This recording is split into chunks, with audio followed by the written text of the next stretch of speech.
علیکم ورحمۃ اللہ وبرکاتہ۔ الحمدللہ رب العالمین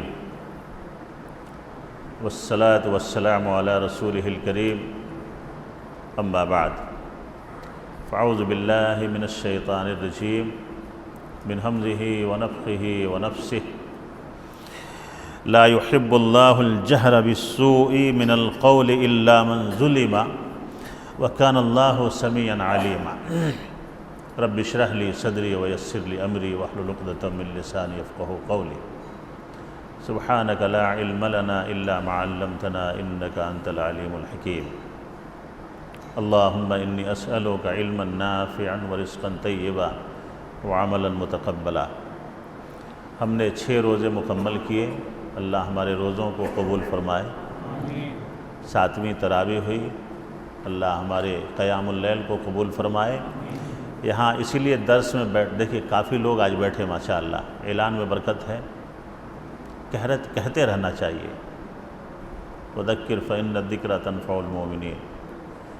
یہ ہماری قوم کو جب ہم پکارنا چھوڑ دیں گے تو بھاگ جائے گی، اس کو پکارتے رہنا چاہیے، برکت ہے۔ دیکھیے آج اعلان کیا تو کتنے لوگ بیٹھے ہیں ماشاءاللہ۔ یہاں بیٹھنے سے ایک فائدہ یہ ہے، درس تو سنتے ہیں ہم، جو بھی اللہ نے مجھے حقیر علم دیا ہے میں اس کے ذریعے آپ کو سمجھانے کی کوشش کرتا ہوں۔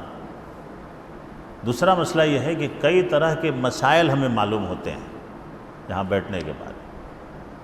دعائیں جو ہوتی ہیں ان دعاؤں میں آپ شامل ہوتے ہیں۔ دعائیں کئی طرح کی ہوتی ہیں درس میں۔ اللہ آپ لوگوں کے بیٹھنے کو قبول فرمائے، اللہ آپ کے صحت میں برکت عطا فرمائے، روزی میں برکت عطا فرمائے۔ تو یہ سب دعا میں جب شامل رہیں گے تو اگر اللہ قبول کر لیا تو ہاسپٹل سے نجات مل جائے گی نا دعاؤں سے۔ تو درس میں شامل ہونے کا یہ ایک بہت بڑا فائدہ ہے کہ ہمارے علم میں بھی اضافہ ہوتا ہے، اور جو دعائیں ہوتی ہیں ان دعاؤں میں ہم شامل ہوتے ہیں۔ تو اس میں جو ہے نا سیریس رہنا ہے۔ اب کتنے دن رہ گئے ہیں اور دیکھیے کتنا جلدی گزرے گا۔ آپ لوگ خود بات کریں گے تاکراتوں میں، کتنے جلدی آگے تاکراتا۔ بہرکیف آج کے درس کی شروعات سورہ نساء کی آیت نمبر 148 سے کرتے ہیں، جو پارہ نمبر 6 کی پہلی آیت ہے۔ پارہ نمبر 6 یہاں سے شروع ہوتا ہے اور اس کا نام ہے لا يحب اللہ۔ اس پارے کا نام ہے اللہ پسند نہیں کرتا۔ لا يحب اللہ کا مطلب اللہ کو یہ بات پسند نہیں ہے کہ آواز بلند کی جائے۔ کس چیز پہ؟ ظلم کے اوپر۔ اللہ رب العالمین اس بات کو پسند نہیں کرتا ہے، لیکن اس کی بات پسند کرتا ہے جس پہ ظلم کیا گیا۔ کسی کی برائی کو بیان کرنا، سر راہ، ڈھنڈورا پیٹنا بولتے ہیں اس کو اللہ پسند نہیں کرتا۔ جب ہم کسی کی برائی کو چھپائیں گے تو اللہ تعالیٰ ہمارے عیبوں کو چھپائے گا۔ بالکل اس چیز کو اللہ پسند نہیں کرتا ہے، لیکن اس آدمی کے اوپر اجازت ہے جس پہ ظلم کیا گیا ہے، جو مظلوم ہے۔ کیا کہا؟ الا من ظلم وکان اللہ سمیعا علیما۔ لیکن جس پہ ظلم کیا ہو، ایک آدمی محمد الرسول اللہ صلی اللہ علیہ وسلم کے پاس آیا، اس نے کہا کہ میرا پڑوسی مجھے بڑا تکلیف دے رہا ہے۔ پھر ایک بار آیا تو محمد الرسول اللہ صلی اللہ علیہ وسلم نے کہا کہ اپنے گھر کا سامان باہر رکھ، اپنے گھر کا سامان باہر رکھ کے واویلا کر لوگوں کو بتا کہ تیرے اوپر ظلم ہو رہا ہے، تاکہ اس ظالم کے ظلم سے لوگ آگاہ ہوں۔ ظالم کے ظلم سے لوگوں کو آگاہ کرنا اس کی اجازت ہے، الا من ظلم۔ اور مظلوم کی بد دعا سے تو بچنا چاہیے، اللہ اس کی توفیق عطا فرمائے۔ کبھی کسی پہ ظلم مت کیجیے گا، کبھی بھی۔ اور اس میں ایک مسئلہ یہ بھی ہے کہ مظلوم مسلمان ہی ہے تبھی ہمیں اس کی بد دعا لگے گی، یہ بھی ضروری نہیں ہے۔ مظلوم نیک ہے، نمازی ہے، پرہیزگار ہے، اگر اس پہ ہم ظلم کریں گے تو اس کی بد دعا لگ جائے گی، ایسا بھی نہیں ہے۔ مظلوم اگر نمازی بھی نہیں ہے، نیک بھی نہیں ہے، فاجر بھی، فاسق ہے، فاجر ہے، اگر ہم اس پہ ظلم کر رہے ہیں تو اس کی بد دعا لگ جائے گی۔ محمد الرسول اللہ صلی اللہ علیہ وسلم نے حضرت معاذ ابن جبل رضی اللہ تعالیٰ عنہ کو یمن کا والی بنا کر کے بھیجا، بہت ساری نصیحتیں فرمائیں آپ نے۔ اخیر میں حضرت معاذ ابن جبل رضی اللہ تعالیٰ عنہ کو محمد الرسول اللہ صلی اللہ علیہ وسلم نے فرمایا کہ اے معاذ، ایک بات کا ہمیشہ خیال رکھنا۔ یہ روایت عبداللہ ابن عباس اس کے راوی ہیں اور یہ روایت بخاری کی ہے، لمبی حدیث ہے۔ کہا کہ معاذ، بہت ساری ذمہ داریاں میں تمہیں دے کے بھیج رہا ہوں، لیکن ایک بات کا ہمیشہ خیال رکھنا، کبھی کسی مظلوم، کبھی کسی پہ ظلم مت کرنا، تمہارے ہاتھ سے کہیں کسی پہ ظلم نہ ہو جائے۔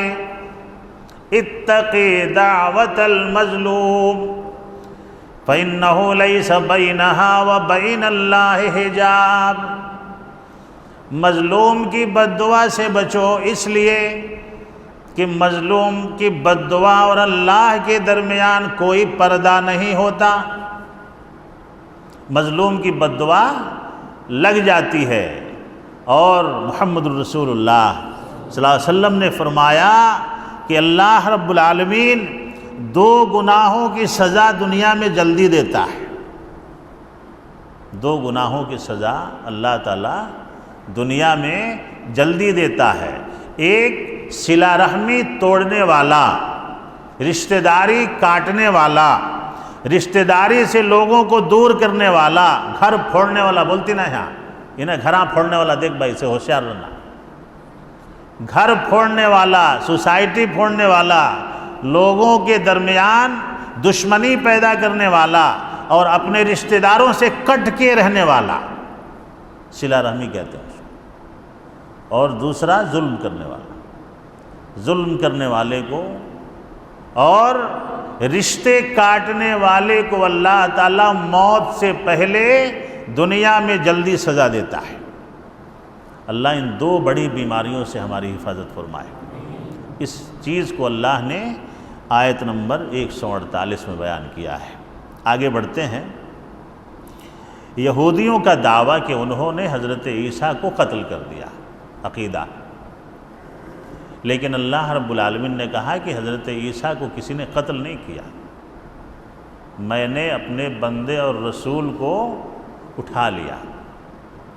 اس کے بارے میں اللہ رب العالمین فرماتا ہے وَقَوْلِهِمْ إِنَّا قَتَلْنَا الْمَسِيحَ ابْنَ مَرْيَمَ رَسُولَ اللَّهِ مَا قَتَلُوهُ وَمَا صَلَبُوهُ وَلَكِنْ شُبِّهَ لَهُمْ وَإِنَّ الَّذِينَ اخْتَلَفُوا فِيهِ لَفِي شَكٍّ مِّنْهُ مَا لَهُمْ بِهِ عِلْمٍ إِلَّا اتِّبَاعَ الظَّنِّ وَمَا قَتَلُوهُ يَقِينًا بل رفعه اللہ الیہ وکان اللہ عزیزا حکیما۔ یہودیوں نے کہا کہ ہم نے حضرت عیسیٰ کو قتل کر دیا، لیکن اللہ رب العالمین نے فرمایا کہ میرے نبی کو نہ قتل کیا گیا، نہ سولی چڑھائی گئی، نہ انہیں صلیب پہ چڑھایا گیا، نہ انہیں قتل کیا گیا۔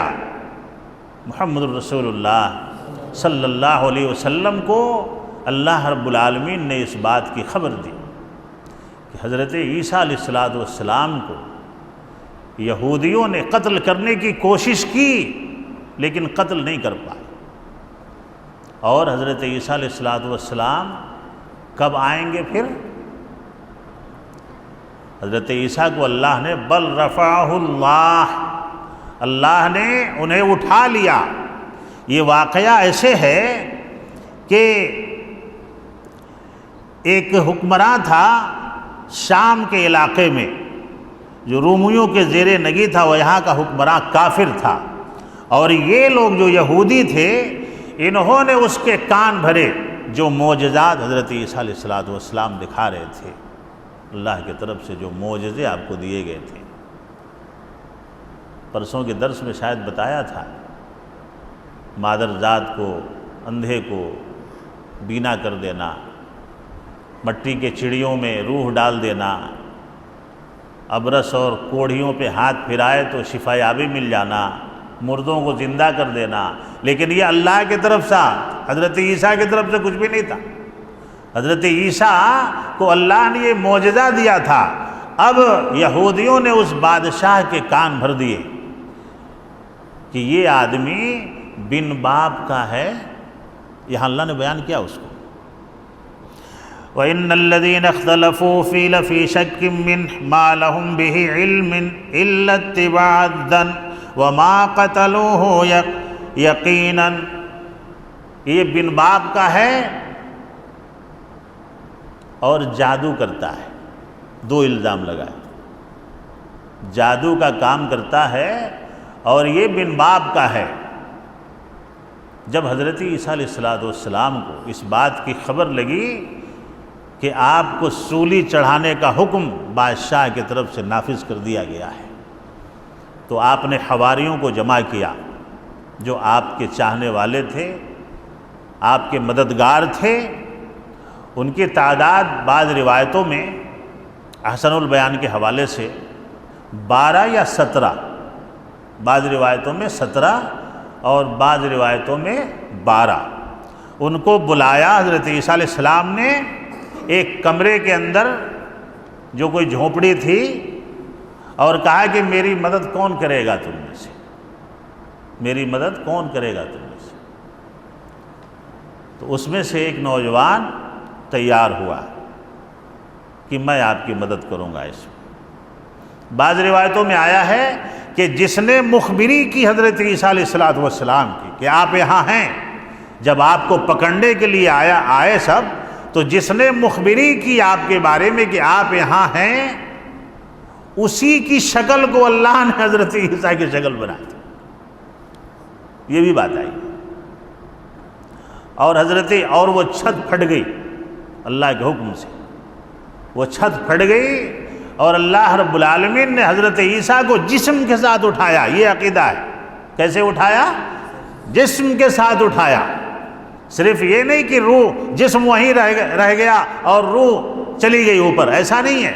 جیسے آپ تھے ویسے ہی حضرت عیسیٰ کو اللہ نے اٹھا لیا، چھت کھل گئی، اور وہ شخص جس نے مخبری کی یا جس نے مدد کرنے کا وعدہ کیا تھا، اس کی شکل کو اللہ رب العالمین نے حضرت عیسیٰ کے شکل میں تبدیل کر دیا، اور ان لوگوں نے انہیں پکڑ لیا، پکڑ کر کے سولی چڑھا دی۔ اور کیا سمجھ گئے؟ عیسائیوں میں بھی اختلاف ہے، یہ بہت لمبی بحث ہے۔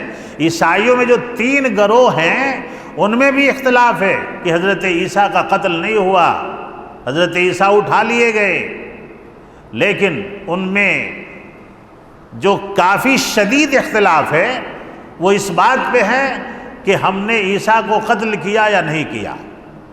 اتفاق اس پہ آگے کرتے ہیں کہ ہم نے عیسیٰ کو صلیب چڑھا دیا، سولی چڑھا دیا، لیکن اللہ رب العالمین نے کہا کہ ہمارے رسول، ہمارے نبی کو، ہمارے بندے کو، عیسیٰ ابن مریم کو کسی نے سولی نہیں چڑھایا، اللہ نے اٹھا لیا۔ اب پھر دوبارہ آئیں گے۔ یہ بھی سنا دوں، علم میں اضافہ ہو جائے۔ اگر کسی کو معلوم ہو تو بتائیے کہ حضرت عیسیٰ علیہ السلام کب آئیں گے، دیکھیں آپ کے علم میں کچھ اضافہ ہو جائے۔ حضرت عیسیٰ علیہ السلام کا نزول کب ہوگا؟ سال کا کچھ قیامت سے پہلے، ہاں، امام مہدی کے ظہور کے بعد، اور فجر کی نماز کے لیے اقامت کہی جا رہی ہوگی۔ فجر کی نماز کے لیے کہاں نازل ہوں گے؟ صحیح ہے، دمشق کی جامع مسجد کے کون سے مینار پہ؟ ہاں، مکمل علم ہو جائے، مشرقی مینار پہ۔ اس کو یاد رکھیے گا، دمشق کی جامع مسجد کی مشرقی مینار پہ پورب کی طرف جو مینار ہے اس مینار پہ نازل ہوں گے، اور ویسے ہی نازل ہوں گے جیسے اللہ نے اٹھایا، اسی لباس میں، یہ بھی اسی لباس میں، اسی عمر میں، اسی حالت میں، اسی شکل میں اللہ تعالیٰ نازل کرے گا۔ اور نازل ہونے کے بعد کیا کریں گے آپ؟ سب سے پہلے خنزیر کو قتل کریں گے۔ کیا کریں گے؟ سب سے پہلے خنزیر کو قتل کریں گے، اس کے بعد صلیب توڑیں گے۔ کیا کریں گے؟ صلیب توڑیں گے، جزیہ ختم کیا جائے گا، ساکت کیا جائے گا۔ کوئی یہ کہہ کے نہیں بچے گا کہ میں جزیہ دے کر کے اپنے مذہب پہ زندہ رہوں گا، مجھے معاف کیا جائے، نہیں ہوگا۔ مال کی کثرت اتنی بڑھ جائے گی کہ کوئی کسی سے مال لینے کے لیے تیار نہیں ہوگا۔ اور حضرت عیسیٰ علیہ السلام تمام یہودیوں کو قتل کریں گے، اور وہ یہودی سارے کے سارے حضرت عیسیٰ پہ ایمان لے آئیں گے۔ اس کے بعد دجال کا مسئلہ ہوگا۔ یہ سارے کام اللہ حضرت عیسیٰ سے کرانے والا ہے، یہ عقیدہ ہے اور یہی حقیقت ہے۔ دجال کو کون ختم کرے گا؟ حضرت عیسیٰ علیہ السلام قتل کریں گے۔ اسی لیے خنزیر کو دیکھ کر کے لا حول ولا قوت الا باللہ بولنا چاہیے۔ سب سے پہلا کام کیا کریں گے وہ؟ ارے یہ سور نہیں ہے، کیا بولتے ہیں اس کو؟ منہ ناپاک تھوڑی ہو جائے گا بولنے سے۔ خنزیر وہ قتل کریں گے سب سے پہلے۔ اس کے بعد یاجوج ماجوج کا ایک فتنہ ہوگا۔ یاجوج ماجوج وہ ایک الگ قوم ہوگی، شیطانی قوم، ان کا مقابلہ بھی حضرت عیسیٰ علیہ السلام ہی کریں گے۔ تو ہمارا یہ عقیدہ ہے کہ اللہ رب العالمین نے حضرت عیسیٰ علیہ السلام کو، یہ یہودی جو ہے، یہودی یہ ہمارے دشمن آج سے نہیں ہے، یہ ہمارے دشمن بہت پہلے سے ہیں۔ اللہ سے ان کے بارے میں ہمیشہ بد دعا ہی کرنا چاہیے کہ اللہ تعالیٰ ان کو غارت کرے، ان کو برباد کرے۔ یہ اسلام کے دشمن آج سے نہیں ہیں، ان کی دشمنی اسلام سے بہت پرانی ہے۔ اور محمد الرسول اللہ صلی اللہ علیہ وسلم کو 3 طرح سے مارنے کی کوشش کیا سب یہ، ہمارے نبی کو۔ حضرت عیسیٰ کو تو مار نہیں پائے، لیکن ہمارے نبی محمد الرسول اللہ صلی اللہ علیہ وسلم کو 3 وقت مارنا چاہا۔ بکری کی ران میں زہر اس یہودن نے دیا، اس سازش میں بھی یہ شریک رہے۔ اس کے بعد بنو قریظہ نے پتھر اوپر سے گرا کر کے مارنے کی کوشش کیا، مدینے کے بغل میں ایک بستی تھی، اس سے بھی نہیں ہوا تو لبید بن عاصم جو یہودی تھا، اس نے جادو کرایا محمد الرسول اللہ صلی اللہ علیہ وسلم پہ۔ 3 طریقے سے ہمارے اور آپ کے اس کائنات کے نبی کو جان سے مارنے کی کوشش ان لوگوں نے کی، لیکن اللہ رب العالمین نے اپنے حبیب کی حفاظت فرمائی، اپنے نبی کی حفاظت فرمائی۔ اللہ رب العالمین ہمارے عقیدوں کو مضبوط کرے۔ اور ایک بات جو سورۃ المائدہ کی آیت نمبر 2 میں اللہ رب العالمین نے فرمایا ہے، لا یجرمنکم شنآن قوم ان صدوکم عن المسجد الحرام ان تعتدوا وتعاونوا علی البر والتقوى ولا تعاونوا علی الاسم والعدوان واتقوا اللہ ان اللہ شدید العقاب۔ یہاں پہ اللہ رب العالمین نے فرمایا، جن لوگوں نے تمہیں مسجد حرام سے روکا، سن 6 ہجری میں محمد الرسول اللہ صلی اللہ علیہ وسلم صحابہ کرام کے ساتھ حج کرنے کے لیے نکلے۔ کہاں سے نکلے؟ کہاں سے نکلے؟ جی، حج کرنے کے لیے صحابہ کرام کو لے کر کے محمد الرسول اللہ صلی اللہ علیہ وسلم کہاں سے نکلے؟ مدینہ سے نکلے سن 6 ہجری میں، لیکن حدیبیہ کے مقام پہ آپ کو روک دیا گیا، اسی کو صلح حدیبیہ کے نام سے جانتے ہیں۔ وہاں پہ ایک ایسی صلح، ایک ایسا دستاویز تیار کیا گیا جو بالکل حق پر مبنی نہیں تھا۔ اسی وقت محمد الرسول اللہ نام پہ بھی اعتراض کیا ان لوگوں نے۔ اللہ کے نبی محمد الرسول اللہ صلی اللہ علیہ وسلم نے حضرت علی سے کہا کہ مٹا دیں اس کو اور محمد بن عبداللہ لکھ دیں، لیکن حضرت علی نے انکار کیا، خود محمد الرسول اللہ صلی اللہ علیہ وسلم نے اسے مٹایا۔ اور وہ وقت بھی آیا، وہیں پہ جانور ذبح کیے، سب کچھ ہوا، پھر وہیں سے مدینہ واپس آ گئے۔ ظالموں نے نہیں گھسنے دیا مکے میں محمد الرسول اللہ صلی اللہ علیہ وسلم۔ صحابہ کرام بفرے ہوئے تھے، اللہ کے نبی یہ جو صلح ہو رہا ہے یہ بالکل حق پر نہیں ہے، ہم اتنے کمزور بھی نہیں ہیں کہ ہم ان کی ہر بات مانیں، لیکن اللہ کے نبی محمد الرسول اللہ صلی اللہ علیہ وسلم نے کہا کہ میں اللہ کا نبی ہوں، مجھے معلوم ہے کیا کرنا ہے، مجھے اللہ ضرور اس کی خبر دے گا۔ وہیں پہ جانور ذبح کیے اور وہیں سے پھر مدینہ واپس آ گئے۔ صرف 2 سال کے بعد، کس ہجری میں مکہ فتح ہوتا ہے؟ سن 8 ہجری میں۔ یہی وہ مبارک مہینہ ہے، اس کو یاد رکھیں۔ اسی مبارک مہینے میں، رمضان المبارک میں، اللہ رب العالمین نے فتح یابی عطا فرمائی، مکے کو فتح کیا گیا۔ جب مکے میں داخل ہوئے، محمد الرسول اللہ صلی اللہ علیہ وسلم کے سر پہ کالا امامہ بندھا ہوا تھا، شان و شوکت کے ساتھ صحابہ کرام کی جھرمٹ میں محمد الرسول اللہ صلی اللہ علیہ وسلم مکے میں داخل ہوئے۔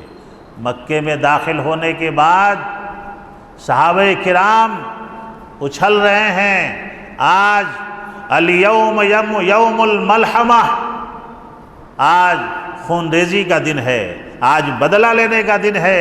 جن لوگوں نے ہمیں ستایا، آج ان سے بدلہ لینے کا دن ہے۔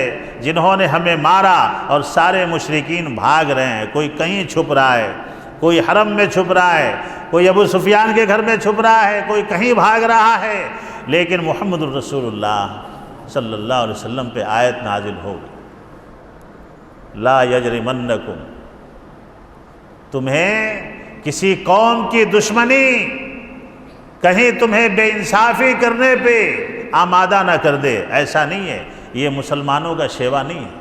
مسلمانوں کا شیوا یہ ہے کہ مسلمان معاف کرتا ہے، اور محمد الرسول اللہ صلی اللہ علیہ وسلم نے اعلان کر دیا کہ جاؤ، لا تثریب علیکم اليوم، جس طرح یوسف نے اپنے بھائیوں کو معاف کر دیا تھا، آج میں بھی تمہیں معاف کرتا ہوں۔ چند گنے چنے لوگوں کے علاوہ محمد الرسول اللہ صلی اللہ علیہ وسلم نے سب کو معاف کیا، اور وہیں پہ یہ آیت نازل ہوئی، تعاونوا علی البر والتقوی، اے مسلمانوں بھلائی اور نیکی کے کاموں میں ہمیشہ مدد کیا کرو۔ اللہ ہمیں اس کی توفیق عطا فرمائے۔ بھلائی جہاں دکھے وہاں آگے بڑھو، نیکی جہاں دکھے وہاں آگے بڑھو، مدد کرنے کی کوشش کرو۔ وَلَا تَعَاوَنُوا عَلَى الْإِثْمِ وَالْعُدْوَانِ، کبھی ایسا نہ ہو کہ کسی گناہ میں ہم مددگار ثابت ہو جائیں۔ وَلَا تَعَاوَنُوا عَلَى الْإِثْمِ وَالْعُدْوَانِ، اور گناہ کے کام میں، اللہ کے خلاف ورزی میں جو کام ہو رہا ہے اس کام میں کبھی بھی مدد نہ کرو۔ مکہ فتح ہوا، محمد الرسول اللہ 17 یا 18 دن مکے میں رہے۔ شاعر کہتا ہے کہ پاسباں مل گئے کعبے کو صنم خانے سے، پاسباں مل گئے کعبے کو صنم خانے سے۔ 360 بت رکھے ہوئے تھے۔ کتنے بت رکھے ہوئے تھے؟ 360 بت رکھے ہوئے تھے، اور وہی مقام تھا جہاں محمد الرسول اللہ صلی اللہ علیہ وسلم کو نماز کی حالت میں اونٹ کی بوٹی رکھ دی گئی تھی، وہی مقام تھا جہاں ہمارے نبی کو ستایا گیا تھا۔ انا فتحنا لک فتحا مبینا، اللہ نے کہا کہ آج میں نے جو فتح دی ہے یہ کھلی ہوئی فتح ہے، اب اس کے بعد اسلام کو شکست نہیں ہے۔ اس کے بعد مکے میں مشرک آباد نہیں ہوں گے، اس کے بعد پھر حرم مشرکوں کے قبضے میں نہیں جائے گا۔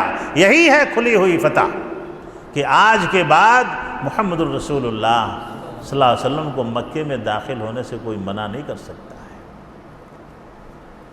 اور یہ دعائے ابراہیمی اس وقت رنگ لائی جب حضرت ابراہیم علیہ السلام نے اپنے شیرخوار بچے کو، حضرت حاجرہ کو، اسی حرم کے پاس چھوڑ دیا تھا۔ کیا کہہ کے چھوڑ دیا تھا؟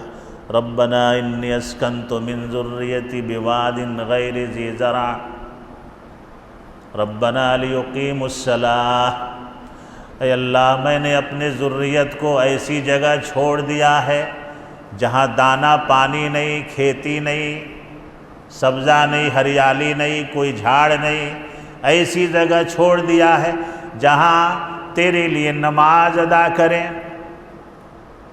اس جگہ کو نماز قائم کرنے کی جگہ بنا۔ تحوی الیہم فجعل افئدۃ الناس افئدۃ من الناس، لوگوں کو ان کی طرف متوجہ کر دے اللہ۔ یہ دعا حضرت ابراہیم علیہ السلام نے کی تھی۔ اور وہیں پہ تعمیر کعبہ کے وقت جو آپ کی آخری دعا ہے، ربنا وابعث فیہم رسولا منہم یتلو علیہم آیاتک ویعلمہم الکتاب والحکمہ، کہ اللہ انہی میں سے ایک ایسا نبی بنانا جو تیرے کتاب کی تلاوت کر کے ان کو پاک کرے۔ ایک معجزہ بتاؤں جو حضرت ابراہیم نے دعا کی تھی، فَاجْعَلْ أَفْئِدَةً مِّنَ النَّاسِ تَهْوِي إِلَيْهِمْ وَارْزُقْهُمْ مِنَ الثَّمَرَاتِ۔ اللہ ہمیں قرآن پہ عقیدہ مضبوط کرنے کی توفیق عطا فرمائے۔ دیکھیے معجزے کیسے ہیں، دیکھیے معجزے کیسے ہیں۔ 5000 سال پہلے محمد الرسول اللہ صلی اللہ علیہ وسلم کی تبعیض کی دعا حضرت ابراہیم، بابا ابراہیم کر رہے ہیں، اور اس میں یہ دعا کہ اللہ یہاں جو لوگ آباد ہوں گے اس میں کوئی کافر نہ رہے۔ فَاجْعَلْ أَفْئِدَةً مِّنَ النَّاسِ، من مفسرین نے لکھا ہے کہ یہ من حرف تبعیض ہے۔ فَاجْعَلْ أَفْئِدَةَ النَّاسِ نہیں کہا، اے اللہ لوگوں کو لا کر کے یہاں بسانا، لوگوں کو ان کی طرف متوجہ کرنا۔ حضرت ابراہیم کی دعا میں جس دعا کو اللہ نے اپنے نبی پہ نازل کیا، بتایا کہ تمہارے بابا نے یہ دعا کی تھی، تمہارے لیے بھی، اس شہر کے لیے بھی، یہاں بسنے والوں کے لیے بھی۔ فَجَعَلَ أَفْئِدَةً مِّنَ النَّاسِ، سورہ ابراہیم کی آیت۔ اے اللہ تمام لوگوں کو اس شہر کے طرف، جب یہ شہر آباد ہو جائے تو اس شہر کے طرف تمام انسانیت کو لا کے نہ بسا دینا، صرف اس شہر میں انہی لوگوں کو بسانا جو تیرے اوپر ایمان لانے والے ہوں۔ وہ اس دن مکمل ہوا 17 رمضان سن 8 ہجری کو محمد الرسول اللہ صلی اللہ علیہ وسلم کے دامن نبوت میں اللہ نے مکے کو ڈال دیا کہ لو میرے نبی، یہ مکہ بھی تمہارا، یہ حرم بھی تمہارا، یہ سب کچھ تمہارا۔ جس طرح تمہیں نکالا گیا تھا اس سے کئی ہزار گنا شان و شوکت کے ساتھ محمد الرسول اللہ رات کی تاریکی میں گئے تھے اور دن کے اجالے میں داخل ہوئے تھے، چھپ کر کے گئے تھے، اور جب داخل ہوئے تو نکالنے والے چھپ رہے تھے۔ یہ شان اللہ رب العالمین نے محمد الرسول اللہ صلی اللہ علیہ وسلم کو تھا۔ اور اس کے بعد کیا کہا تھا حضرت ابراہیم نے؟ وَارْزُقْهُم مِّنَ الثَّمَرَاتِ، وَارْزُقْهُم مِّنَ الثَّمَرَاتِ لَعَلَّهُمْ يَشْكُرُونَ، کیا ہے میرے مولا یہاں جو لوگ بسیں گے ان کو ہمیشہ پھلوں کی روزی عطا فرمانا۔ آج مکے میں جو پھل نہیں ہوتا ہے اس کا A1 گریڈ کا پھل مکے میں ملتا ہے۔ ہمارے یہاں سیب ہوتا ہے نہیں، لیکن فرسٹ کوالٹی کا سیب کہاں ملتا ہے؟ سنترے ہمارے یہاں ہوتے ہیں، لیکن فرسٹ کوالٹی کا سنترہ کہاں ملتا ہے؟ باسمتی چاول ہمارے یہاں ہوتا ہے، لیکن اچھی خوشبودار باسمتی کہاں ملتی ہے؟ بولیے، جو پھل وہاں نہیں ہوتے اس کی بھی نمبر 1 اسپیشل کوالٹی مکے میں ملتی ہے۔ اور یہ معجزہ ہے حضرت ابراہیم علیہ السلام کی دعا کا، جو آپ نے اس وقت کی تھی، اور جس کا ذکر اللہ رب العالمین نے آپ کے ذات اقدس و مقدس پہ کیا۔ اللہ رب العالمین ہمارا عقیدہ مضبوط کرے، قرآن پہ ہمارا عقیدہ مضبوط کرے اللہ تعالیٰ، آمین بولیے۔ جب ہم قرآن پڑھنے لگیں گے، قرآن کے قریب ہو جائیں گے، تو اللہ تعالیٰ پھر ہماری شان و شوکت واپس کر دے گا انشاءاللہ۔ دوسری کوئی دوا نہیں ہے، قرآن کے قریب ہونا ہی ہوگا، قرآن پڑھنا ہی ہوگا، اس لیے کہ جب تک ہم قرآن سے استفادہ نہیں کریں گے، اللہ رب العالمین ہمارے اوپر رحم کا معاملہ نہیں فرمائے گا۔ اس کے بعد محمد الرسول اللہ صلی اللہ علیہ وسلم نے حج کیا، تمام معاملات مکمل ہو گئے۔ یہ بھی سورہ مائدہ کی آیت نمبر 3 ہے، مکمل آیت نہیں ہے، لیکن یہ بات ضروری تھی مجھے بتانی، اسی لیے میں نے اسے نوٹ کیا۔ الیوم اکملت لکم دینکم واتممت علیکم نعمتی وردیت لکم الاسلام دینا۔ اللہ کے نبی محمد الرسول اللہ کتنے بار حج کیا؟ اللہ کے نبی نے کتنے بار حج کیا؟ اللہ تعالیٰ آپ لوگوں کے علم میں برکت دے، صحت میں برکت دے، سب کے، جنہوں نے جواب دیا ان کے بھی، جنہوں نے جواب نہیں دیا، کیا مول صاحب خالی ان کو دعائیں دے رہی تھیں؟ جب اللہ کے نبی محمد الرسول اللہ صلی اللہ علیہ وسلم نے حج کر لیا، میدان عرفات میں یہ آیت نازل ہوئی تکمیل اسلام کی۔ اے اللہ کے نبی، اے میرے نبی، آج میں نے الیوم اکملت لکم دینکم، آپ کے دین کو آپ کے اوپر مکمل کر دیا۔ اب کوئی بات نہیں چلے گی، گلاس بھر گیا، اب کوئی بدعت خرافات نہیں چلے گا، نہ اس میں گھٹایا جائے گا نہ بڑھایا جائے گا، اس لیے کہ اللہ نے مکمل کے ساتھ یہ اعلان بھی کر دیا، وَرَدِيتُ لَكُمُ الْإِسْلَامَ دِينًا وَرَدِيتُ لَكُمُ الْإِسْلَامَ دِينًا، اور میں اس دین سے راضی ہو گیا جس کو آپ کے اوپر میں نے مکمل کر دیا ہے۔ اب کوئی نبی نہیں آئے گا، اب کوئی کتاب نہیں آئے گی، اب کوئی شریعت نہیں آئے گی، اب کسی کا دین میں دخل نہیں چلے گا۔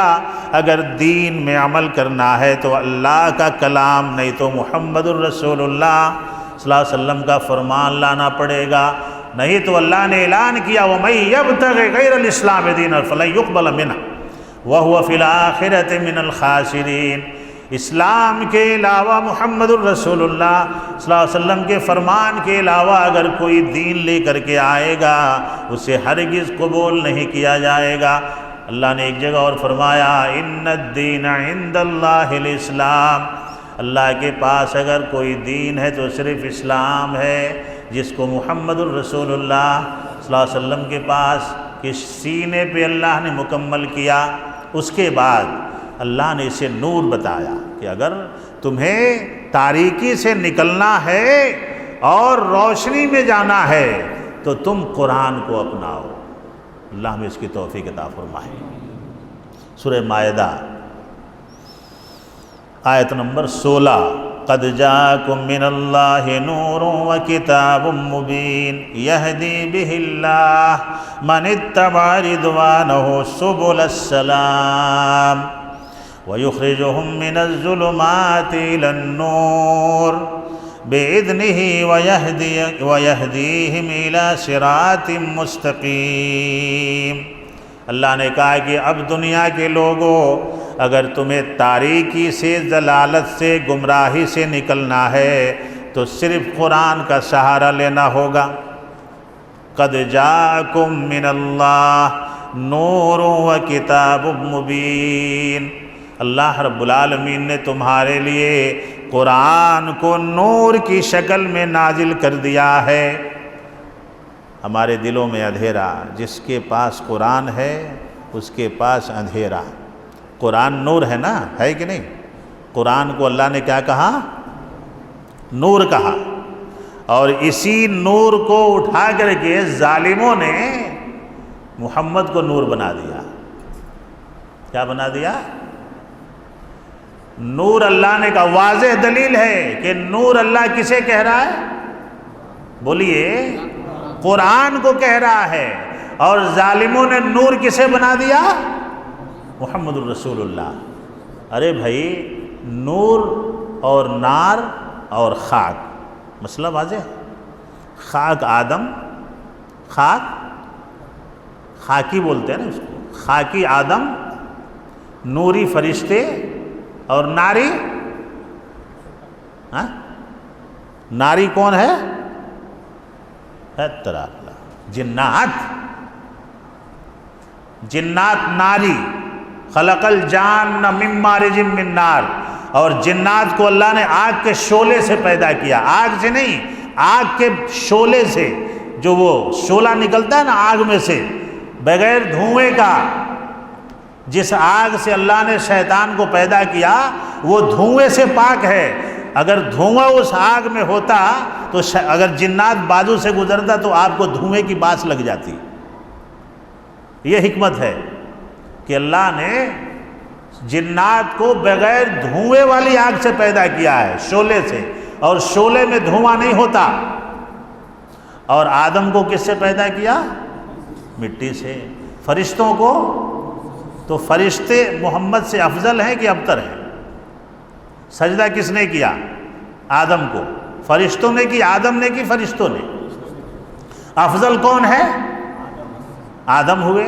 اور آدم کی اولاد سے نوح، نوح کی اولاد سے ابراہیم، ابراہیم کی اولاد سے اسماعیل، اسماعیل کی اولاد سے محمد الرسول اللہ۔ اب افضل خاکی ہے کہ نوری ہے؟ افضل کون ہے؟ خاکی ہے کہ نوری ہے؟ اب محمد الرسول اللہ صلی اللہ علیہ وسلم کو کوئی نور کہتا ہے تو آپ کو انسان کے افضلیت سے گرا دیتا ہے، چونکہ آپ ان لوگوں میں شامل ہیں جنہوں نے آدم کو سجدہ کیا۔ استغفر اللہ۔ دیکھیے عقیدے میں کتنا بڑا بگاڑ ہے، کتنا بڑا بگاڑ ہے عقیدے میں۔ اللہ نے کہا کہ نور و کتاب یہدی بہ اللہ، یہدی بہ اللہ، بہی میں ہی کی ضمیر واحد کی طرف لوٹ رہی ہے۔ اگر دو ہوتے، کتاب اور محمد، قرآن اور محمد دونوں یہاں پہ مراد ہوتے تو بہی کی جگہ بہما آتا۔ کیا آتا؟ بہما، یہدی بہم اللہ۔ اللہ ان دونوں کے ذریعے جسے چاہتا ہے ہدایت دیتا ہے نا، جو رضائے رب کے در پہ اور سلامتی کا متلاشی ہوتا ہے۔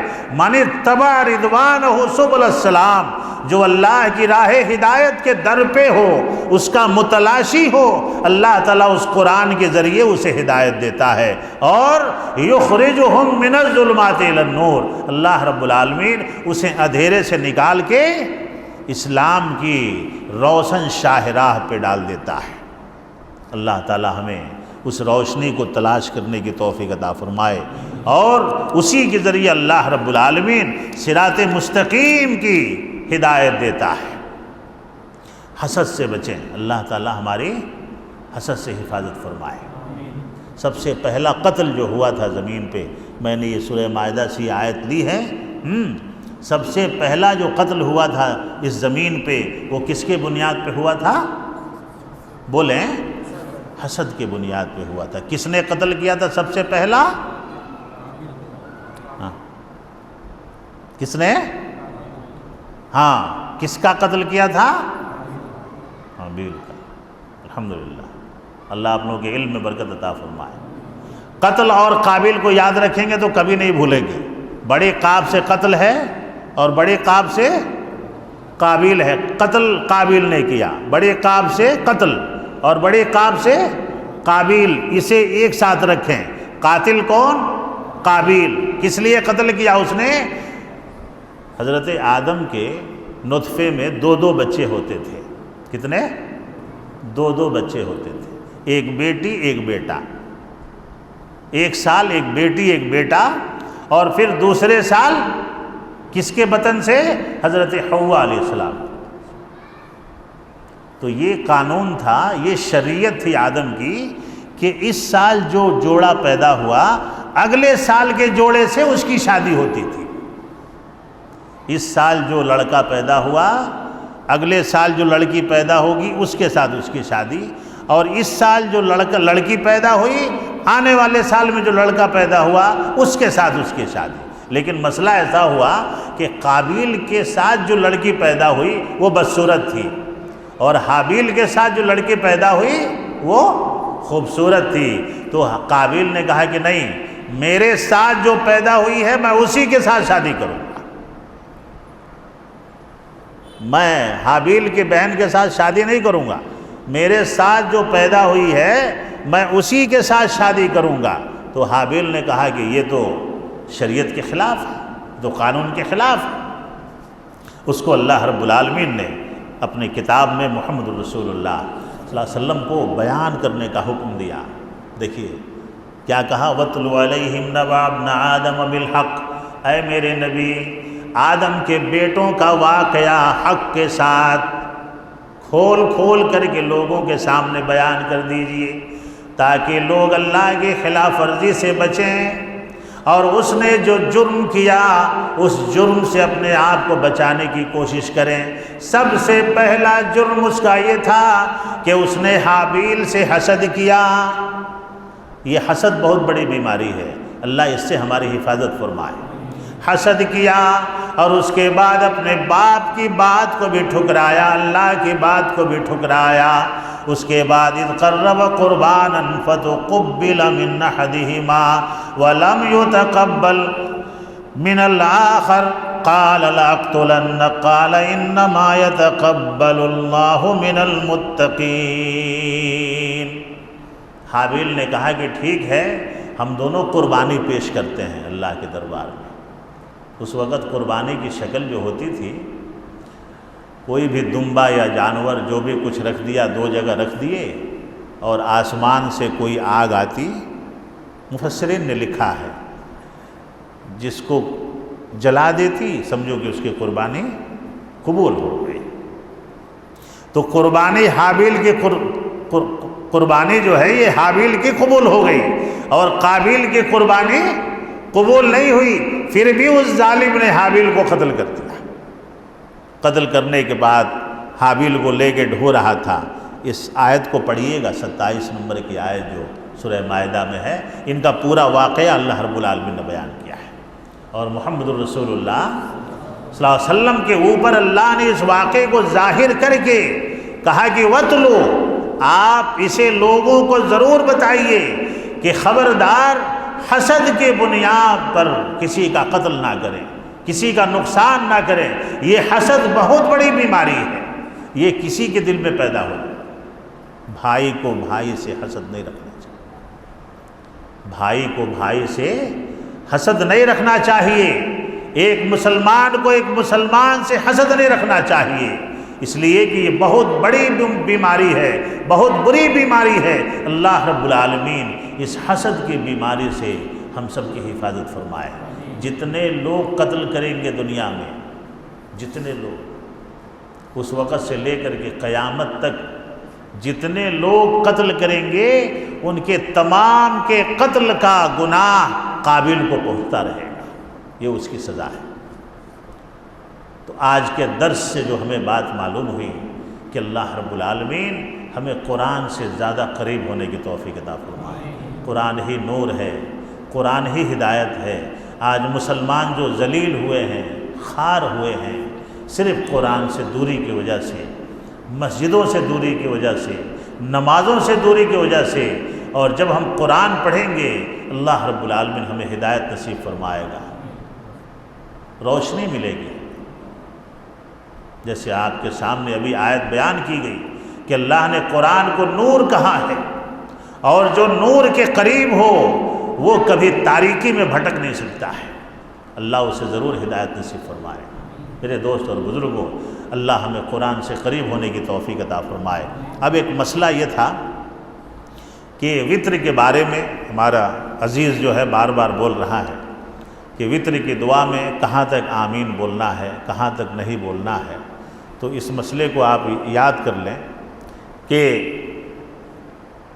جو دعا ہم وطر میں پڑھتے ہیں، اللہم اہدنا فیمن ہدیت، اس پہ آمین بولنا ہے، وعافنا فیمن عافیت، اس پہ آمین بولنا ہے، وتولنا فیمن تولیت، اس پہ آمین بولنا ہے، وبارک لنا فیما اعطیت، اس پہ آمین بولنا ہے، وقنا شر ما قضیت، اس پہ آمین بولنا ہے، فإنک تقضی ولا یقضی علیک، اس پہ آمین نہیں بولنا ہے۔ اے اللہ تو فیصلہ کرنے والا ہے، تیرا کوئی فیصلہ کرنے والا نہیں ہے۔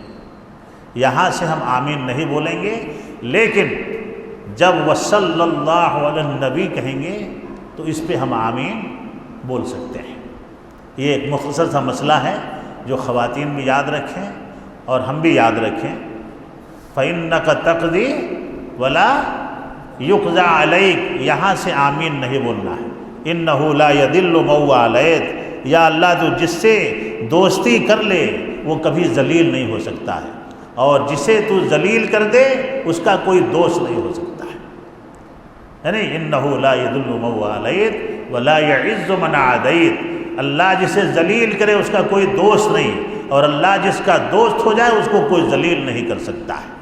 اس پہ آمین نہیں بولنا ہے، خاموش رہنا ہے، لیکن جب وہ صلی اللہ علیہ النبی آئے تو اس پہ آمین بولنے۔ اللہ رب العالمین ہمیں تراویح کی نمازوں کو پابندی سے پڑھنے کی توفیق عطا فرمائے۔ بہت جلدی وقت گزر رہا ہے، جو بھی باتیں درس میں ہم سنتے ہیں اللہ رب العالمین اس علم سے ہمیں بھی اور دوسروں کو بھی فائدہ پہنچانے کی توفیق عطا فرمائے۔ آمین۔ والسلام علیکم ورحمۃ اللہ وبرکاتہ۔ السلام علیکم۔